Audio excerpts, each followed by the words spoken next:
പ്രഗത്ഭനായിട്ടുള്ള ഒരു പണ്ഡിതൻ 10 കാരണങ്ങൾ ഈ മനസ്സിനെ നിലനിർത്താൻ വേണ്ടി അദ്ദേഹം ഖുർആനും ഹദീസും ചേർത്തുകൊണ്ട് അദ്ദേഹം വിശദീകരിക്കുന്നുണ്ട്. 10 വിശാലമായ കാര്യങ്ങളാണെങ്കിലും പലതും നമ്മുടെ മനസ്സിൽ ഓർമ്മപ്പെടുത്തി പോവുക മാത്രം വേണ്ട കാര്യങ്ങളാണ്. ഒരുപക്ഷെ ഒരു പരിശ്രമം നമ്മൾ ഏവരും നടത്തിയാൽ ഇന്നത്തെ പകലിനേക്കാളും സന്തോഷകരമായ ഒരു പകലായി നാളത്തെ ദിവസം മാറിയേക്കാം. പ്രതികൂലവും അതേപോലെ തന്നെ നമുക്ക് വിഷമകരവുമായ എന്തൊക്കെ അവസ്ഥകളുണ്ടെങ്കിലും ഒരുപക്ഷെ നമുക്കത് സാധ്യമായി. ഒന്നാമത് അള്ളാഹുവിന് വേണ്ടി ജീവിക്കുക എന്നുള്ളത്. അള്ളാഹുവിന് വേണ്ടി ജീവിക്കുക. തൗഹീദുല്ലാഹി വ ഇഖ്ലാസുദ്ദീനി ലഹു. എല്ലാം എപ്പോഴെങ്കിലും ഒരു നന്മ പ്രവർത്തിക്കണമെങ്കിൽ അത് പടച്ചോന്റെ കൂലിക്ക് വേണ്ടി മാത്രം ചെയ്യുക എന്നുള്ളതാണ്.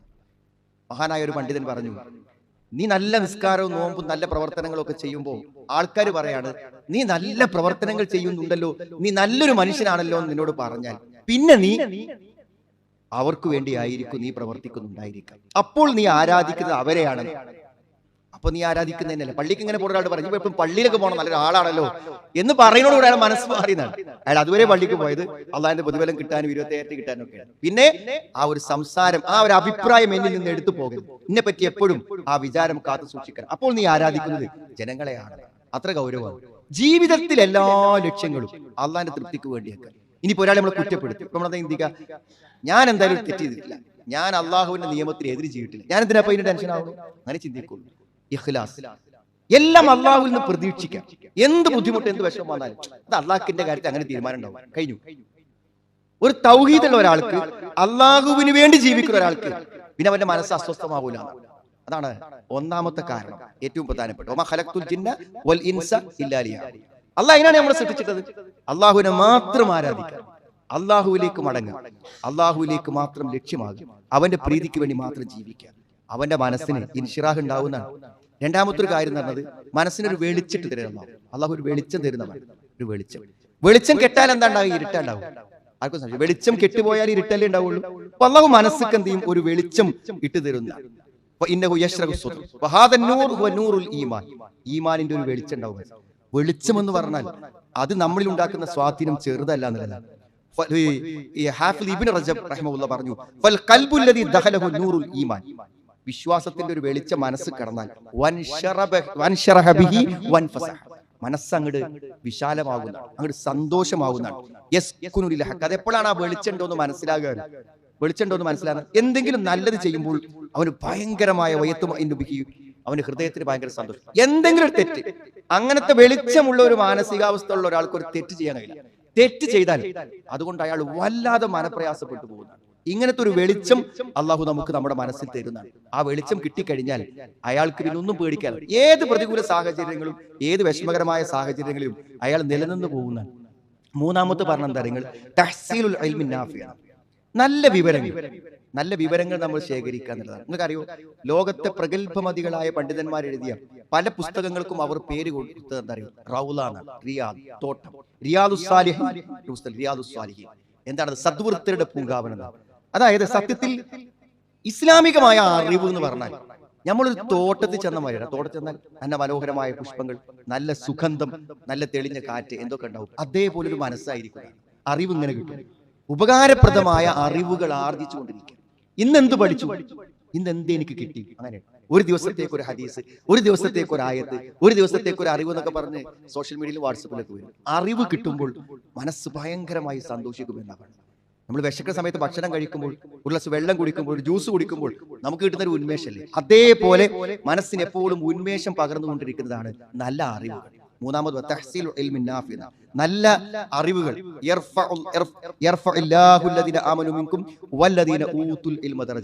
അറിവ് കിട്ടും തോറും പദവികൾ ഇങ്ങനെ ഉയരുന്നു. നമ്മുടെ മനസ്സിന്റെ അവസ്ഥകൾ ഇങ്ങനെ മാറിക്കൊണ്ടിരിക്കുന്നതാണ്. ഒരു ക്ലാസ്സും ഒരു പരിപാടിയും ഒന്നും കേൾക്കാതിരിക്കുമ്പോഴാണ് സത്യത്തിൽ നമുക്ക് ഈ പ്രയാസങ്ങളൊക്കെ, ഈ മനസ്സെപ്പോഴും ഒരു പ്രത്യേകമായ ഒരു മാനസികാവസ്ഥ സൃഷ്ടിക്കപ്പെടുന്നതാണ്. നാലാമത്തെ ഒന്നാം കാര്യങ്ങൾ ആരാധനകൾ വല്ലാതെ മനസ്സിനെ മാറ്റുമെന്നാണ് പറയുന്നത്. നിസ്കാരമൊക്കെ, പ്രത്യേകിച്ച് നിസ്കാരം എന്നൊക്കെ പറഞ്ഞാൽ ആ നിസ്കാരം എത്ര വലിയ ആസ്വാദനമാണ് നിസ്കാരം കൊണ്ട് കിട്ടുക. അപ്പൊ നമ്മൾ എന്ത് ചെയ്യുക? സുന്നത്ത് നിസ്കാരങ്ങള്, ഫർള് നമസ്കാരങ്ങളൊക്കെ ഇങ്ങനെ വർദ്ധിക്കുമ്പോൾ നമ്മൾ മാനസികാവസ്ഥ മാറുന്നു പറയും. കാരണം മനസ്സിനെ അത്രമാത്രം സ്വാധീനിക്കുന്ന ഒന്നാണ് നിസ്കാരം എന്ന് പറഞ്ഞാൽ. അതുകൊണ്ടാണ് നബി സ്വല്ലല്ലാഹു അലൈഹി വസല്ലം ക്ഷീണിച്ച സന്ദർഭത്തിൽ പറഞ്ഞത്, ബിലാൽ, ഓ ബിലാൽ നീ എഴുന്നേൽക്കുക എന്നാണ്. എന്നിട്ട് എന്ത് ചെയ്യുക? ബാങ്ക് കൊടുക്കുക, നമുക്കൊന്ന് അല്പസമയം ആശ്വാസം കൊള്ളാം, സമാധാനം കൊള്ളാം എന്ന് പറയുവാനുള്ള കാരണമാകാവുന്നത്. മറ്റൊരു കാര്യമായിട്ട് പണ്ഡിതന്മാർ പറഞ്ഞത് ദിക്റാണ്. സുഹൃത്തുക്കൾ, ഇന്ന് ആരെങ്കിലും ഒരു രാവിലെ ഒരു സുബ്ഹാനല്ലാഹ് ഒരു 100 വട്ടം ചൊല്ലും, ലാ ഇലാഹ ഇല്ലല്ലാഹു വഹ്ദഹു ലാ ശരീക ലഹു, അതൊരു 10 പ്രാവശ്യം അതൊന്ന് ചൊല്ലി നോക്കൂ. ആ ചെല്ലണ ദിവസം ചൊല്ലാത്ത ദിവസം അത്രമേൽ വ്യത്യാസം. നമ്മൾ ഏറ്റവും അധികം പരിഗണിക്കണം നമ്മുടെ മനസ്സിനെ. നമ്മൾ മനസ്സിനെ പരിഗണിക്കണില്ല. ഈ മനസ്സുകൊണ്ടുള്ള ഒരു ഗുണം എന്താ വെച്ചാൽ അതേത് സന്ദർഭങ്ങളിൽ നമ്മുടെ കൂടെ ഉണ്ടാവും. നിങ്ങളൊരു ദുഃഖകരമായ ഒരു വാർത്ത കേൾക്കുമ്പോൾ നമ്മുടെ മനസ്സിന് അതിലൊരു റോളുണ്ട്. നിങ്ങളൊരു രോഗിയാകുമ്പോൾ മനസ്സിന് അതിലൊരു റോളുണ്ട്.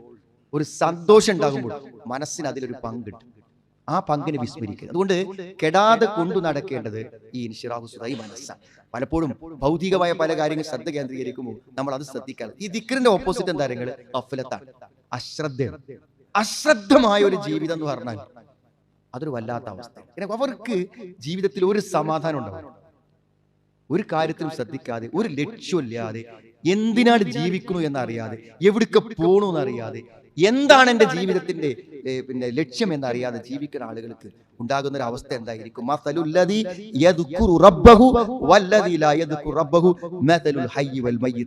അള്ളാഹുവിനെ സ്മരിക്കുകയും സ്മരിക്കാതിരിക്കുകയും ചെയ്യുന്നവന്റെ ഉദാഹരണം ജീവിച്ചിരിക്കുന്നവനും ജീവനുള്ളവനും ജീവനില്ലാത്തവനും തമ്മിലുള്ള വ്യത്യാസമാണെന്ന് പറയുമ്പോൾ ദിക്റുകൾ ബോധപൂർവം നമ്മുടെ ജീവിതത്തിൽ നമ്മൾ എന്ത് ചെയ്യണം?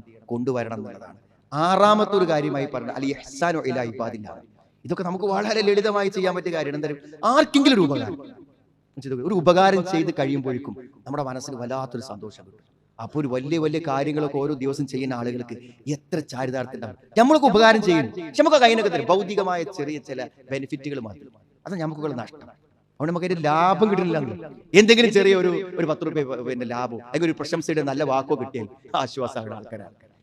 അള്ളാഹുവിന്റെ അടുക്കൽ നിന്ന് അള്ളാഹു നമ്മുടെ മനസ്സിന് തരുന്ന ആ ഒരു സന്തോഷം. എന്തെങ്കിലും ഒരു വിഷമം ഒരാൾക്ക് നിങ്ങൾ നീക്കി കൊടുത്താൽ അള്ളാഹു എന്ത് ചെയ്യും? ഖിയാമത്ത് നാളിലുള്ള ഒരു പ്രയാസത്തെ അള്ളാഹു എന്ത് ചെയ്യും? നീക്കി കൊടുക്കുന്നതാണ്.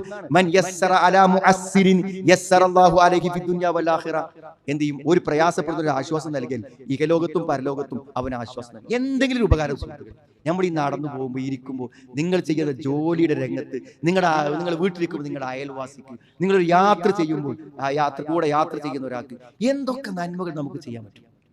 അത്രമാത്രം ബുദ്ധിമുട്ടുന്ന ആളുകൾ ആ ഓരോ നന്മകളും നമ്മുടെ മനസ്സിന്റെ സന്തോഷത്തെയും മനസ്സിന്റെ ശക്തിയെയും മനസ്സിന്റെ വിശാലതയെയും പരിപോഷിപ്പിച്ചുകൊണ്ടിരിക്കുമെന്നാണ്. ഏഴാമത്തെ കാര്യമായിട്ട് പറഞ്ഞത് അശ്ശജാഅത്താണ്, ധൈര്യം. നമ്മൾ ഭീരുക്കളായി ജീവിക്കരുത്, പേടിച്ച് ജീവിക്കരുത്. ഭയമുള്ള ഏത് അവസ്ഥകളും മനസ്സിന് ഏറ്റവും പരിക്കുള്ള അവസ്ഥ. നമ്മൾ എന്തിനാ പേടിക്കുന്നത്? എന്തിനാ നമുക്ക് പേടി? ഒരു മനുഷ്യന് പരമാവധി പേടിക്കാനുള്ളത് മരണമാണ്. ആകെ പേടിക്കാനുള്ളത് മരിക്കുന്നല്ലേ? മരിക്കും. മരണം നമ്മൾ പേടിക്കാൻ കാരണം നമ്മൾ ഓരോ ദിവസവും അപ്രതീക്ഷിതമായ മരണങ്ങൾ കാണുകയാണ്. ഒന്നും പേടിക്കേണ്ട കാര്യമില്ല. മരിക്കാതിരിക്കാൻ പറ്റില്ല, നമുക്ക് എല്ലാവർക്കും അറിയാം. മരിക്കാതിരിക്കുന്ന ഒരു അവസ്ഥ ഉണ്ടാവില്ല എന്ന് എല്ലാവർക്കും അറിയും. പിന്നെ മരിക്കണത് എന്തിനാന്ന് വെച്ചാൽ നമ്മൾ ഇത്രകാലം ദുനിയാവിൽ എന്തിനാണോ അധ്വാനിച്ചത് അതിന്റെ ഫലം വാങ്ങാനാണ് പോകുന്നത്, മരിച്ചു പോകണം. ഇബ്നു ഖയ്യിം റഹിമഹുല്ലാഹ് പറയുന്നുണ്ട്, ഖബറിൽ സന്തോഷത്തിന്റെയും ദുഃഖത്തിന്റെയും വെളിച്ചത്തിന്റെയും ഇരുട്ടിന്റെയും ഒക്കെ അവസ്ഥകളുണ്ട്. അതേപോലെയാണ് മനസ്സിനുമുണ്ട് അതേ അവസ്ഥകൾ. നമ്മുടെ മനസ്സിന്റെ ഉള്ളിൽ ഭയം ഉണ്ടാവും, ദുഃഖം ഉണ്ടാവും, വിഷമം ഉണ്ടാവും. ഇതേപോലെ തന്നെ ഖബറിന്റെ ഉള്ളിലുണ്ടാകും. നമ്മുടെ ജീവിതത്തിൽ സന്തോഷവും സമാധാനമായിട്ട് നമുക്ക് ഇവിടെ ജീവിക്കാൻ പറ്റുന്നെങ്കിൽ ഖബറിലും അങ്ങനെ തന്നെ ജീവിക്കാൻ പറ്റുമെന്നാണ് പറയുന്നത്. നമ്മുടെ മനസ്സെപ്പോഴും അങ്ങനത്തെ ഒരു അവസ്ഥയിൽ ധൈര്യത്തിൽ ജീവിക്കും. നമുക്ക് എന്താ പേടിക്കാറില്ല? പടച്ചോൻ തീരുമാനിച്ചതേ വരൂ, തീരുമാനിക്കാത്തൊന്നും വരൂല. ലോകത്ത് എന്ത് സംഭവിച്ചാലും നമ്മൾ നമ്മുടെ ദൗത്യം നിർവഹിച്ചിട്ടുണ്ട് എന്നുണ്ടെങ്കിൽ നമ്മൾ ഒന്നും പേടിക്കേണ്ടതില്ല. എപ്പോഴെങ്കിലും അധൈര്യം മനസ്സിലേക്ക് കടന്നു വരുന്നതിന് ശ്രദ്ധിക്കുക എന്നുള്ളതാണ്. എട്ടാമത്തെ ഒരു കാര്യമായിട്ട് എന്താ പറയുന്നത്? ഇതൊക്കെ നമ്മൾ ശ്രദ്ധിക്കണം. നമ്മുടെ ഏറ്റവും പ്രധാനപ്പെട്ട എന്താ അർത്ഥം? നിങ്ങൾ മനസ്സിന് വരുന്ന രോഗങ്ങളുണ്ട്, അസൂയ, വെറുതെ അയൽവാസിനോട് ഇങ്ങനെ ഒരു ഭാഗ്യം വെച്ചിരുന്നതാണ്. എന്ത് പാടില്ല, നമ്മളെ മനസ്സിങ്ങനെ ഇടങ്ങേറാകാന്നല്ലാതെ അപ്പുറത്തെ കച്ചവടക്കാരനോട് അവന്റെ കടയ്ക്ക് ഒരാൾ സാധനം വാങ്ങാൻ കയറിയ നമ്മൾ ഇപ്പുറത്ത് ഇങ്ങനെ ഇടങ്ങേറായിരിക്കുക. എന്താ പാടുക? നമുക്ക് വിരിച്ചത് നമുക്ക് വരും വിചാരിച്ചാൽ പോരെ സുഹൃത്തുക്കളെ. അയൽവാക്കക്കാരൻ നല്ലൊരു കാറ് വാങ്ങിന് നമ്മളിതിനെ ഇടങ്ങേറായി ജീവിക്കണം. നമ്മുടെ ജ്യേഷ്ഠന്മാരും അനുജന്മാർക്ക് ആർക്കും ഒരു സാമ്പത്തിക പുരോഗതി ഉണ്ടായിരുന്നു, നമ്മളിതിനെ വേദനിച്ച് ജീവിക്കണേ.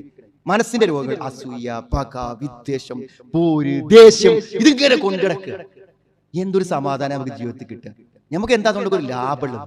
അതുകൊണ്ട് ആരെയാണ് നമുക്ക് പരാജയപ്പെടുത്താൻ പറ്റുക? നാം ആലോചിക്കുക. മനസ്സിന്റെ ഹൃദയത്തിന്റെ രോഗങ്ങൾ. ഒരു രോഗം വന്നാൽ പോലെ, ശരീരത്തിന് രോഗം വന്നാൽ ശരീരത്തിന്റെ എല്ലാ അവസ്ഥയും തകരാറാണ് പോലെ മനസ്സിന് രോഗം വന്നാൽ മതി. ഒമ്പതാമത്തത് ഒരു പക്ഷെ നമ്മളിങ്ങനെ എണ്ണി വരുമ്പോൾ ഇനി അപ്രസക്തമായതല്ല എല്ലാവരും അതേ പറഞ്ഞ തർക്കു ഫുദൂലിൽ ഉമൂർ എന്നാണ്, ആവശ്യമില്ലാത്ത ഒഴിവാക്കാന്ന്. എന്തായാലും വിശദീകരണം കേൾക്കരുതെന്നാണ്. നമുക്ക് ഉപകാരമില്ലാത്ത ഒന്നും കേൾക്കരുതെന്നാണ്. നമുക്ക് ഉപകാരമില്ലാത്തതൊന്നും കാണരുത്, നമുക്ക് ഉപകാരമില്ലാത്തതൊന്നും ചിന്തിക്കരുത്. നിങ്ങളൊന്ന് ഓഫാക്കി നോക്കി നിങ്ങളെ വാട്സപ്പും നെറ്റും ഒരു 3 ആഴ്ച. അപ്പൊ എന്താ സംഭവിക്കുക? നിങ്ങൾ ആവശ്യമില്ലാത്തൊന്നും കേൾക്കൂല, ആവശ്യമില്ലാത്തൊന്നും കാണൂല, ആവശ്യമില്ലാത്തൊന്നും ചിന്തിക്കൂല, സമാധാനകാരം. ഇതൊക്കെ അക്ഷരം പ്രതി ശരിയാണെന്ന് നമുക്ക് ബോധ്യം. ഞാൻ ഉപയോഗിക്കാതിരിക്കാനല്ല. സുഹൃത്തുക്കളെ, നേരം വെളുത്ത് വൈകുന്നേരം വരെ ആവശ്യമില്ലാത്തത് കേട്ടിരിക്കണം, നമുക്ക് വല്ല സമാധാനമാണ്? ഒരു ഉപകാരമില്ല, കേട്ടതിന് കൊണ്ടും ഒരു ഗുണവുമില്ല ജീവിതത്തിൽ. അത് ചിന്തിച്ചത് കൊണ്ട് ഒരു കാര്യമില്ല. വെറുതെ ഇങ്ങനെ ആലോചിച്ചിരിക്കുക, 2024 ആരാ വരിക എന്ന് ആലോചിച്ചിട്ട് ഇങ്ങനെ ഇരിക്കുക, എന്താ ഒരു കാര്യമില്ല.